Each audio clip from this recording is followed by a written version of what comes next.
ஏ என்ன பேரு? கிருத்திகாஸ்னி. அன்னைக்கு அவருங்க கொஞ்சம் நல்லா பார்க்கல தானே, நீங்க பார்த்துக்கோ. ஐயோ இங்கே காட்டு என்கிட்டயும். சோபன் பார்த்துக்கோ. பிடிக்கல சமையல், எனக்கு பிடிக்கல. பிடிக்கலையா? முடிச்சுக்கலாம். உங்க வீட்டுக்கு நீ நான் வரல. ஏண்டா அக்கா ஏய் தூக்காதீங்க, கீழே போட்டுருவீங்க. கம்மனு தூக்குவியா? பார்த்துக்கடா தம்பி கண்ணே. அங்க பாரு அண்ணன் பண்றாடியா அண்ணிடா. ஐயோ எங்கே கருவா?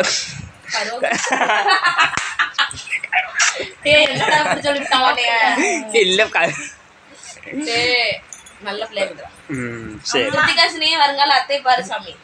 அத்தை அத்தை சரி சரி போங்க, சீக்கிரம் கல்யாணம் பண்ணி போய் தங்க பண்ணி விட்டு இடம் முடிங்க. பார்த்துக்கோ. இது வேற ஒடியாந்து காக்குறோம். அத்தகாரி பார்த்துட்டியா? ஆடியன்ஸ் ஊத்தக்களி உர்றி அத்தகாரி எட்டு செருப்பு. உங்க பிள்ளைங்க நாங்களாம் எப்படி வந்து பண்ணுவோம்? நாங்களும் எடிச்சு இருக்கணும். எந்த சொல்லுவோம் இடத்துல நாங்க என்னையும் சேர்த்துறேன். வேற